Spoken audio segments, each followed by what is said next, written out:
Well, welcome back. I'm joined now by the editors of the new anthology, Poetry for the Many, but a rather unlikely anthologist, former Labour leader Jeremy Corbyn and former Unite General Secretary Len McCluskey. Well, welcome to both of you. I certainly wasn't expecting you to grace my studio, so thank you for coming in.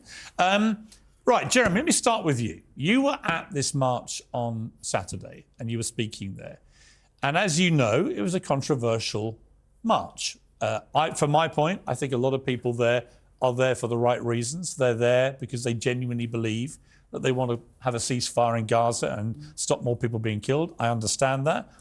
But there are people there, and we've seen all the images all over social media, who are blatant anti-Semites and in some cases blatantly supporting Hamas. What do you feel about that? Well, they weren't taking part in the march that was organised by PSC and Stop the War. Well, they were there. Well, they've been. I've seen the images.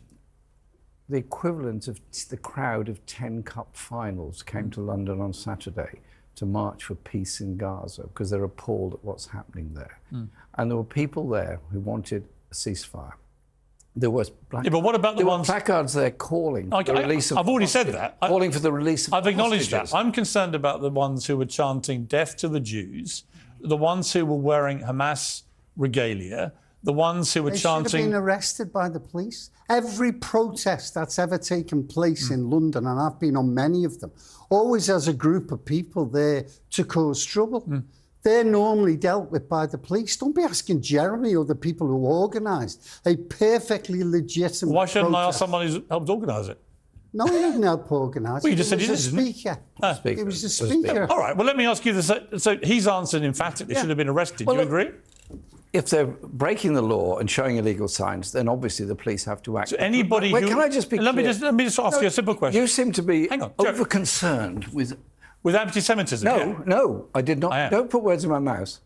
I didn't say that. What I was about to say was, you seem to be minimising the fact that 800,000 people, one of the very biggest demonstrations in our history... Well, it was 300,000.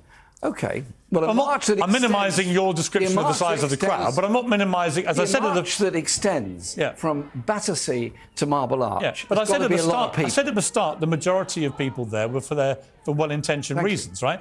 But what do you want, Piers? Do you want us to say that anybody engaged in anti-Semitism we condemn out of hand? Because we've been doing that, both of us, all our lives. No, what was interesting, Len, was that you were emphatic that you said they should all be arrested.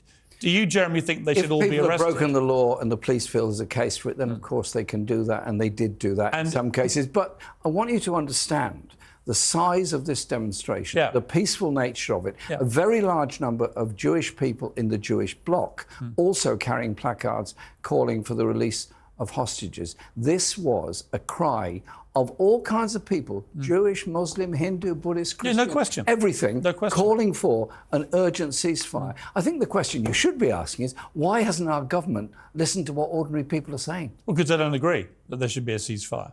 And there are, I think, very arguable points about that, which we're going to come to.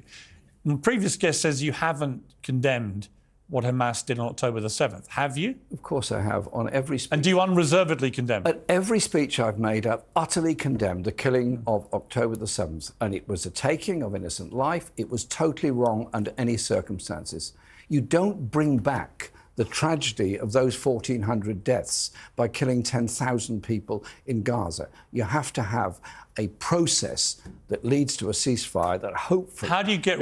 Do you think Hamas should stay in charge of the Palestinians in Gaza? It's not for us to decide who's in charge. What's your opinion? Wait a minute. I'll tell you how to get rid of Hamas, dead easy. Go on. Get the Israeli government to comply with international law, withdraw from the occupied territories, dismantle illegal settlements, and build a viable Palestine, which is the United Nations position, it's the British government's position, it's the American position. Why would that stop Hamas behaving like terrorists? Well, because there would not be a need for Hamas.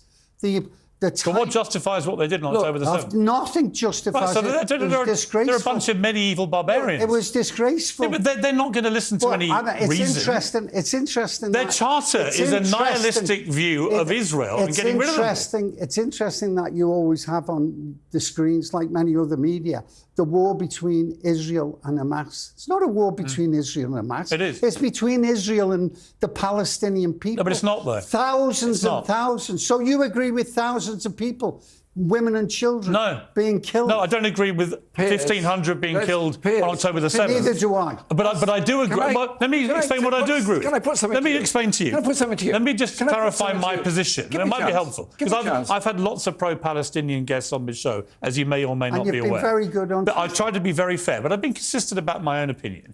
I think after what Hamas did on October the 7th, it is utterly inconceivable that Hamas remain in power in Gaza. Inconceivable. Support Hamas. I'm not a friend of Hamas. I don't agree. You used to call them friends. No, hang on.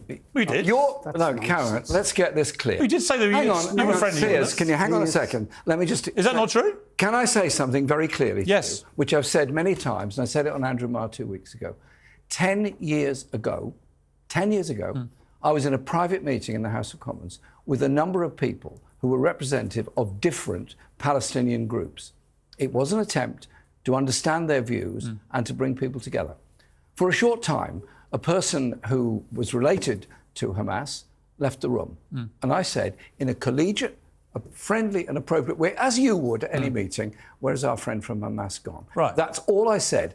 And that... So you called Hamas friends? No. Oh, come on. Oh, come on. Piers... You just admitted it. How many times have you sat in a meeting and called somebody a friend? I wouldn't say my friends from the IRA.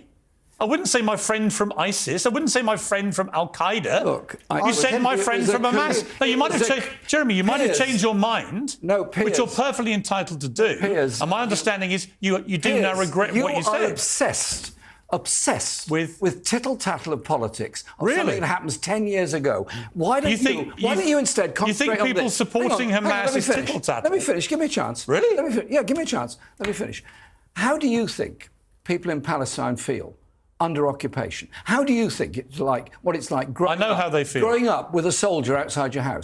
How do you feel? How would you feel? Well, can I if answer? Your land was being taken and settlement put in. How would you feel if your children were being bombed in a hospital? Can I answer? Yeah, please. OK. I had a Palestinian doctor on here a few days ago who'd lost over 30 members of his family. Yeah. Right? He grew up on the Jabili refugee camp. Yeah. His parents were displaced in 1948, and they ended up in the refugee camp, where he then lost 3 of his daughters were killed in an Israeli strike on a home he had finally got for himself. He then emigrated and has now been nominated for the Nobel Peace Prize. He was in tears at this desk in that seat. So I don't need to be told. I've said that the way that Israel is able, even today, to turn the tap on of water and energy and fuel into Gaza is wrong. Palestinians should have the same human rights as people in Israel. Exactly. I'm unequivocal about that. But I'm also unequivocal in my head that Hamas has to go. And so the question for you, Len, and for you, Jeremy, but the question is, if Israel doesn't do it like they're doing it, how do they get rid of Hamas? I've just give you the answer. A terror group. No, Piers. I give you the answer before. And I'm going to ask you a question. Okay. Do you condemn the Israeli government for the occupied settlements that are growing and have been growing for decades and are against international law? Do you condemn that? Yes. Fine. Then the best way to get rid of any extremism that exists in nations and groups is to comply with international law and make certain that Palestine is given a viable... And I'll finish with this question. Go on. If we all believe in a two-state solution, why doesn't our government recognise the state of Palestine? Why do they only recognise the state of Israel? I think you can only have a two-state... hypocrisy at its highest level. You can only have a two-state solution, but in this particular part of this very long conflict, you have a situation where Hamas now represents an existential threat to Israel. And they've repeated it last week. Their spokesman from Hamas repeatedly said, when he was challenged, we want to do this again and again and again and again. Let me ask Jeremy a question. Come on, I want to come back to this thing about what do you do with Hamas? Do you keep them in power? Israel is claiming it is... not from him. He agrees with the Israeli government. No, you wouldn't answer. I said, would you keep Hamas in power? You wouldn't answer. They wouldn't be in power. Can you not speak for him? It's not a puppet show. It's not a puppet show, Len. It's not a puppet show. He's allowed to answer for himself. Of course he is. Well, let him answer. The reality is... Let him answer, Len. The reality Don't is... talk for Jeremy Corbyn. All you want to do is bully people. Who am I bullying? You're bullying constantly. There's two of you. OK. Piers. One's run a party in the country. One's run a major union. Are you really feeling bullied, Len McCluskey? Do me a favour. I'm not. Do me a bloody favour. Do me a bloody favour. I'm not. Let me come back to Jeremy Corbyn, if I may, without you speaking for him. Can I put it this way? Would you get rid of Hamas? Can I say something? You can answer my question. No, can I say something? Would you get rid of Hamas? Listen, can I say yes or no? Thank you. Can I say something? Thank you. Israel claiming it is conducting legitimate self-defence. Where is legitimate self-defence pre-ordering the bombing of a hospital, knowing there are children in it? Where is legitimate self-defence? You've heard their argument about that. They believe that Hamas, and this has been corroborated, by the way, by everyone from Bill Clinton. Died. Bill Clinton is on the record as saying that, this is years ago, he's on the record as saying that Hamas 5, 6, 7 years ago, in fact, you know what, let's listen to him say it himself. Here. Hamas is really smart.